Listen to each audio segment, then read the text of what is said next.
Buenas noches para mí, buenas tardes, buenos días o buenas noches en el momento en que ustedes estén viendo este vídeo. Mi nombre es León Sierra, soy artista y trabajo en temas de pedagogía teatral, pedagogía actoral. Eh, también soy un También estoy trabajando en temas de psicoanálisis. Estoy obteniendo el máster de psicoanálisis y filosofía de la cultura en Madrid, en la Universidad Complutense. Y este tema de conocimiento corporeizado es un tema que me atañe profundamente, y quizá porque me atañe profundamente porque es el tronco de enunciación de lo que yo considero que es mi especialidad. Un momento, voy a encender la luz porque no deben verme.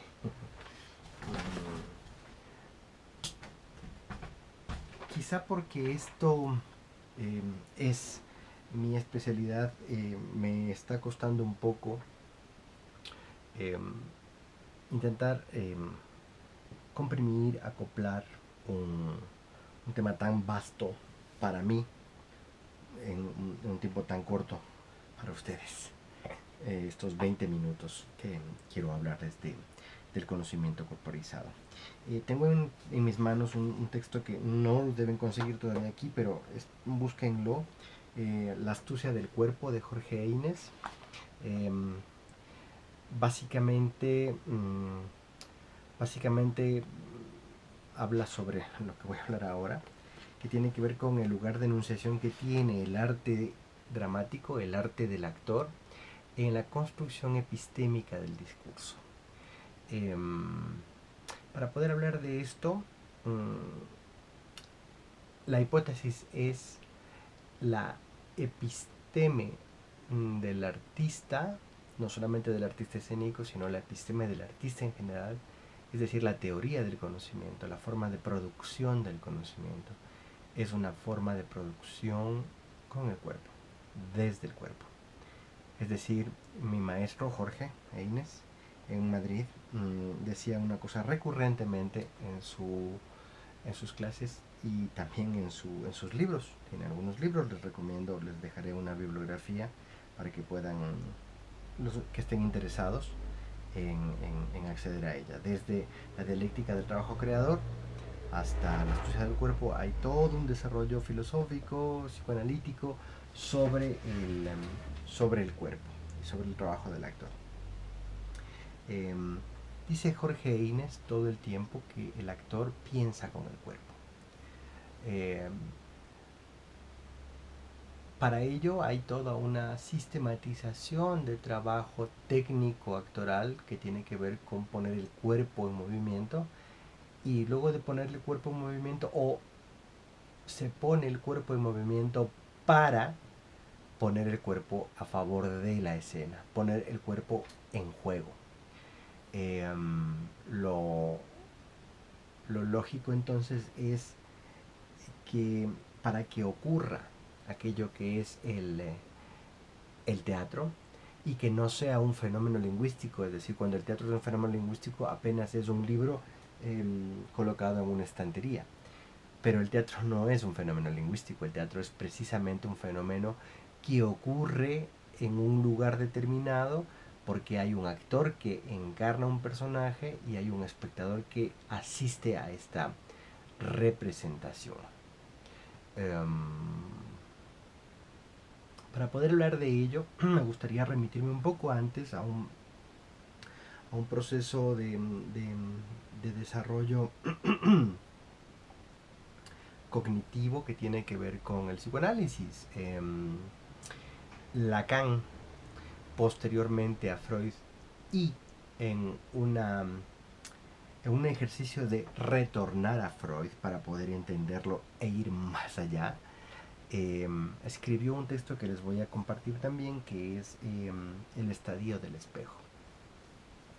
El estadio del espejo narra el lugar exacto en el cual el ser humano se despega de su calidad biológica animal y empieza a construir su independencia como ser humano, como ser inteligente, digamos.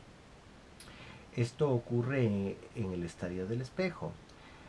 Digamos que siempre ocurre, aunque no ocurra anecdóticamente.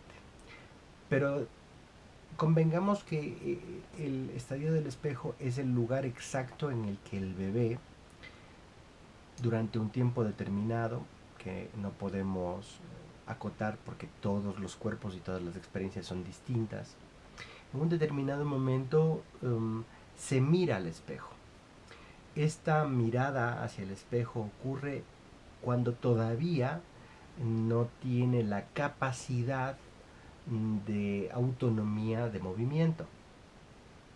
Y, y Lacan lo compara en relación al desarrollo fisiológico que tiene el chimpancé a la misma edad, en ese periodo de tiempo también. El animal no hace lo que el humano logra hacer, por algunas razones, y vamos a determinar qué es lo que hace. El niño se incorpora utilizando toda su torpeza motriz, pero con todas las fuerzas necesarias por primera vez, y levanta su cuerpo y se mira al espejo. En esta mirada al espejo atrapa un lugar de eje especular, nunca mejor dicho, ¿sí? Y mira su imagen. Y al mirar su imagen, se sorprende y se detiene e incorpora esa mirada dentro de lo que es el primer nudo de la red simbólica.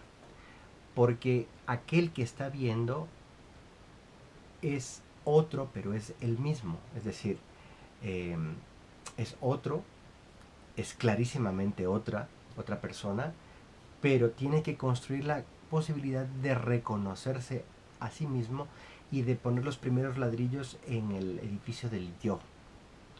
Es decir, arranca el proceso narcisista que puede ser constitutivo de, puede ser constitutivo de algo que puede terminar siendo su gran trauma, es decir, la enunciación constante del narcisismo a favor de sí mismo y en contra de la mirada del otro, pero, eh, pero también del narcisismo sano, de aquel narcisismo que nos ayuda a no morir, de aquel narcisismo que nos afirma. De hecho, el narcisismo es violento. De hecho, la afirmación del yo nace en el eje especular y nos ayuda violentamente a no perdernos en la realidad fantasmática, es decir, en aquello que estoy aprendiendo también desde el primer momento, cuando me enfrento a esta imago, como diría la Gestalt, a esta primer imago, el aureola del pezón de la madre, y ocurre la castración, ¿no es cierto? Aquí también se acomoda el tema de la castración. La castración es cuando la teta de la madre sale, por ejemplo, de la boca del niño y el niño crea una falta, crea un hueco, un vacío simbólico. Un vacío simbólico, es decir, una necesidad de algo que me tiene presente, pero que aparece, empieza a llenarse con esta mirada del eje especular en el espejo. Pero, ¿por qué llamo a esta lectura yo? Porque es muy importante el lugar de torpeza motriz que tiene el ser humano frente a la habilidad que tiene el chimpancé, porque el chimpancé ya es mucho más capaz del ser humano de valerse por sí mismo. Se cuelga, utiliza las 4 manos y tiene una capacidad de escapar del eje especular porque su cuerpo le permite habitar exclusivamente la zona corporal. Exclusivamente la zona corporal. El ser humano empieza a crear otra zona, que es la zona de la psique. Pero este cuerpo, como digo y repito el pero, este cuerpo torpe motrizmente cae. Es decir, no se puede sostener como el del chimpancé y rompe el eje especular y entonces empieza una repetición que es infinita, que se da a lo largo de la vida del ser humano y que tiene que ver con el eje especular, pero luego se va diversificando y va enriqueciendo la tarea del narcisismo por construir el discurso del yo, ¿sí? El ideal del yo, ¿no es cierto? Se vuelve a mirar el niño, vuelve a reconocerse, vuelve a ver al otro y además incorpora la tercera mirada. Por eso es importante y por eso es un retorno a Freud, porque la castración como creación del vacío, de la necesidad, del deseo, del objeto perdido, de aquello que nace además de la filosofía romántica, como aquel objeto de deseo que es inatrapable y que mueve al ser humano a ir más allá, el Sturm und Drang, que dirían los románticos, la tormenta y la tempestad, Sturm und Drang en alemán, que es, que es aquello que mueve al artista a construir su obra, ¿no? A construir su poema, a construir su pintura. Este artista solitario, estas imágenes románticas, estas imágenes románticas del artista, del escritor, del músico solo, de Beethoven, intentando atrapar la patética o el patetismo en la patética o la melancolía de Claro de Luna, por ejemplo, ¿no? La dulzura de Parelisa, por ejemplo, ¿no? O sea, eh, esto le brinda al psicoanálisis la posibilidad de entender la construcción del discurso a partir del eje especular y de la castración. Entonces la castración en el advenimiento del eje especular es la posibilidad de que el otro, un tercero, sea testigo de este eje especular. Al niño le interesa esto, pero porque mamá le ve, que él se ve y le dice mamá, eh, el nene, el nene, el nene ¿quién es yo, él es yo, y se asombra, entonces le dice, el nene es yo, el otro soy yo, ¿sí? La creación de la necesidad de que en el eje especular está el otro y se empieza a construir la cadena simbólica a partir de esto es lo que nos plantea Lacan. Ahora, el cuerpo. Yo estoy escribiendo mi tesis alrededor de esta idea precisamente porque por mi experiencia teatral entiendo que sin cuerpo no hay discurso. El título de mi investigación se llama Sin cuerpo no hay discurso.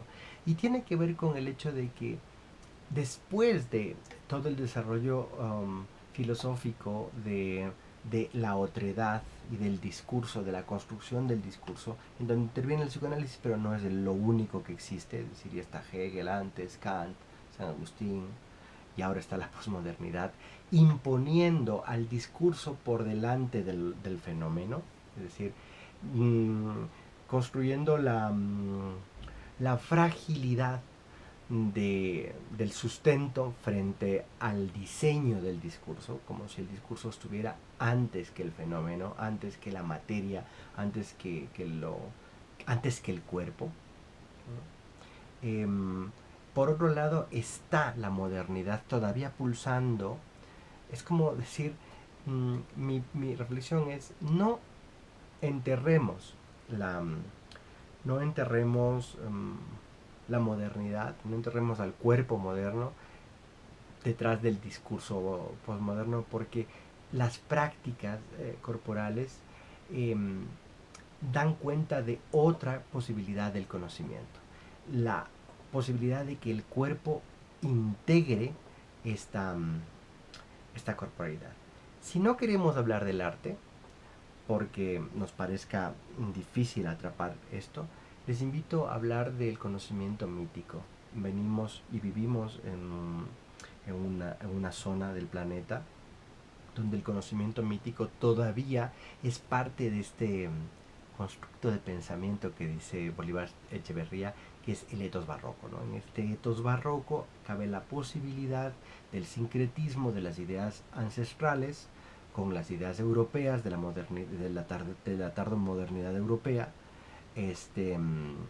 y además refrenan la incorporación de la posmodernidad o quizá apelmazan y generan un etos barroco quizá más complejo, ¿no es cierto? Donde la posmodernidad la, niega la creación epistémica de niega la creación epistémica de la modernidad del cuerpo, pero que lo incluye también. Los indios y los mestizos de nuestro país, de nuestra región, se comunican con la Pachamama y se comunican corporalmente, ¿no es cierto? Les invito a leer los ensayos también de Levi-Strauss, eh, Lo crudo y lo cocido, por ejemplo, todos los ensayos donde Levi-Strauss desde la antropología establece una conexión que tiene que ver con que el cuerpo en las comunidades primitivas establece un lenguaje con el entorno, que construye el entorno, pero al mismo tiempo es reconstruido en una retroalimentación hacia el objeto conocimiento, digamos. El cuerpo es conocimiento. Eh, el X Andrade, el Javier Andrade, en la Flaxo hizo una investigación que también la pueden investigar por ahí, que es la investigación sobre los enchaquirados. Ese es otro gran momento del conocimiento corporal en tanto en cuanto el cuerpo diverso, el cuerpo de los hombres y de las mujeres que no se sienten en el sexo que les corresponde o que desbordan el sexo que les corresponde, es decir, o que no hay un aparato, una red simbólica, un aparato de conocimiento que dé cuenta de su cuerpo diverso, es decir, aquellos que transitan entre lo femenino y lo masculino en las culturas ancestrales de la costa ecuatoriana sobre todo, se incorporaban muy cerca del chamán y en el medio, en el diálogo entre el chamán y el guerrero, ¿no es cierto? Como para mediar este diálogo con los dioses que in- incide, inyecta en el cuerpo de los guerreros a través de un conocimiento corporal el sexo, la genitalidad, más que el sexo, la genitalidad, eh, este conocimiento ancestral que viene de los dioses de la Pachamama y que es puesto en el cuerpo del guerrero por los enchaquirados, ¿no? Que son estos seres, estos hombres, hembras, estas hembras masculinas que, que a través de un conocimiento corporal le dan el valor, le dan el valor al guerrero de ir más allá, ¿no? Más allá de la realidad fantasmática, es decir, más allá de la diferencia sexual. Diría Lacan luego en las fórmulas de la sexuación, el hombre en posición de mujer o el hombre en posición de hombre. Eh, pero ese es otro tema que no quiero hablarlo. Eh, no me quiero diversificar tanto, creo que esto es suficiente como para, para abrirles el gusto de estas lecturas. Me parece que, insisto con la otra clase, en relación a que esto es una bibliografía comentada. Esta clase tiene una segunda parte que no están en obligación de seguir, pero que les recomiendo y les voy a mandar el link también, que es un análisis que yo hago de la obra de Félix González Torres, donde el cuerpo se constituye en un discurso y nos puede dar cuenta de este segundo momento ya posmoderno, donde el cuerpo no solamente es aquello que está aquí, sino que es aquello que rebasa. Como decimos los artistas escénicos, la voz, la palabra también es cuerpo, ¿sí? En tanto en cuanto está construida a partir del cuerpo y no aparece antes del cuerpo. Es cuerpo y como cuerpo es susceptible de ser atrapada en el concepto. ¿Sí? Este es un análisis que hago yo del arte conceptual y que les puede interesar. Félix González Torres tiene una obra emblemática que es Portrait of Ross, me parece, retrato de Ross, y es un grupo de caramelos. Él hizo varios grupos de caramelos y son varios retratos de mucha gente con grupos de caramelos. Pero este grupo de caramelos es su pareja. que murió de VIH. Félix González Torre también murió con VIH. Murió de VIH, murió con VIH.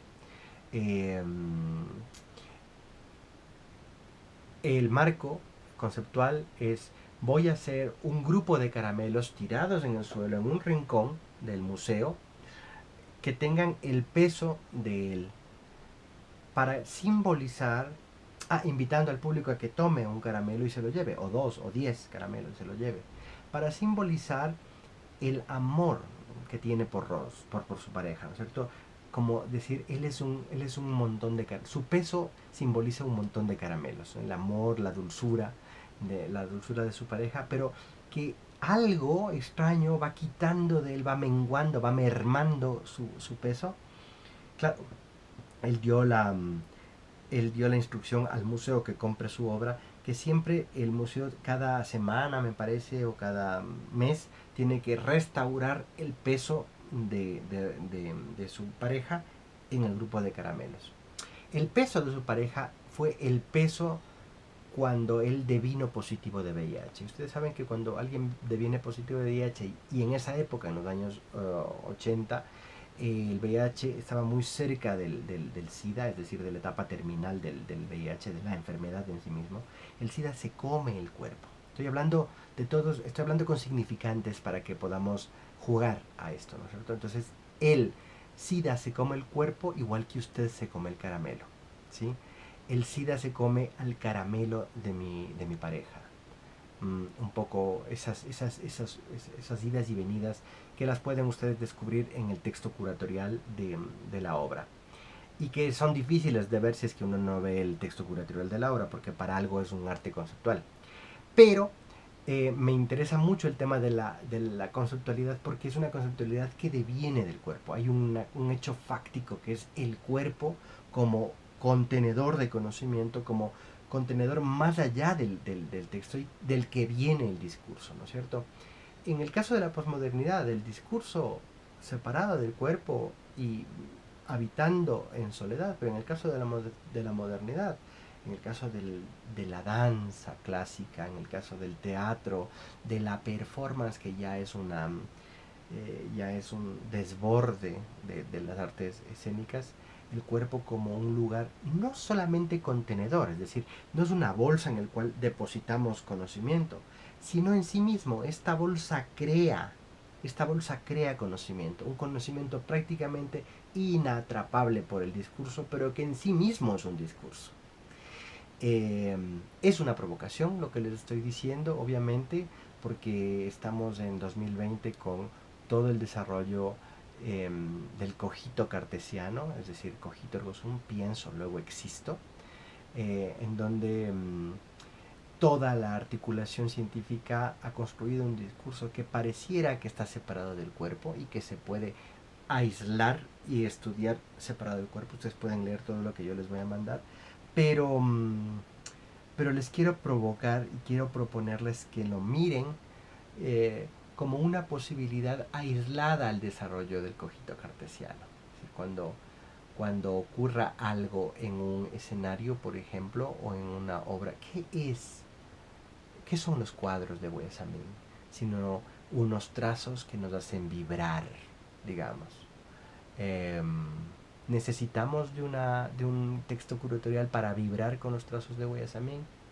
Tal vez no, tal vez sí, pero mi propuesta es: no necesitamos, porque el cuerpo como contenedor, las manos como extensión, como herramienta del ser humano, construyen un lenguaje que no es el lenguaje racional, que no es el lenguaje lingüístico, digamos, sino que tiene unas articulaciones con